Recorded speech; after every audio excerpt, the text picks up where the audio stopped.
অন্যদিকে হজরত আলী রাদিয়াল্লাহু তাআলা আনহু সেই মরা গাছের নিচে বসে চিন্তা করছে। বারে বারে ভেসে উঠছে হাসান হোসাইনের ক্ষুধার্ত মুখ আর মা ফাতেমার ভেজা চোখ।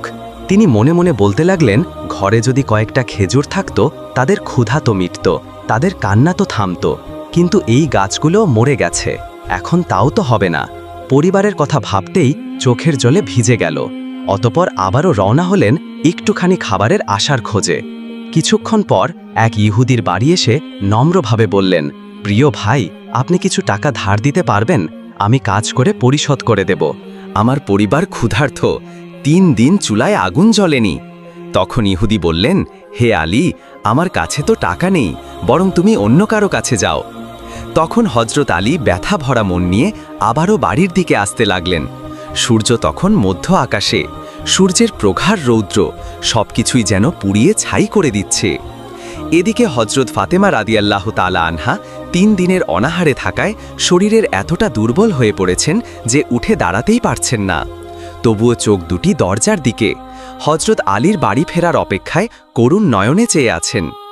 কিছুক্ষণের মধ্যেই হজরত আলী বাড়ির মধ্যে প্রবেশ করার সাথে সাথেই ছোট্ট হাসান হোসাইন রাদিয়াল্লাহু তাআলা আনহু দ্রুত সেখানে এসে জড়িয়ে ধরলেন এবং আনন্দ ভরা কণ্ঠে বললেন, আব্বাজান, আমাদের জন্য কি নিয়ে এসেছেন? আমরা সকাল থেকে অপেক্ষায় আছি, আজকে আমরা পেট ভরে খাব।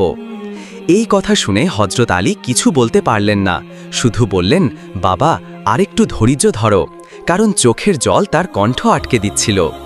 হজরত আলী রাদিয়াল্লাহু তাআলা আনহু চোখ ভরা জল নিয়ে হজরত ফাতেমা রাদিয়াল্লাহু তাআলা আনহার কাছে গিয়ে বললেন, হে ফাতেমা, আমি অনেক কষ্ট করেছি, কিন্তু কোথাও কোনো খাবারের ব্যবস্থা করতে পারিনি। তখন ফাতেমা রাদিয়াল্লাহু তাআলা আনহা বললেন, হে আমার প্রাণের স্বামী, আপনি চিন্তা করবেন না, রুজির মালিক আল্লাহ, নিশ্চয়ই তিনি আমাদেরকে দেখছেন। আপনি আব্বাজান মোহাম্মদ সাল্লাল্লাহু আলাইহি ওয়াসাল্লামের কাছে যান, হয়তো তিনি কিছু ব্যবস্থা করতে পারেন।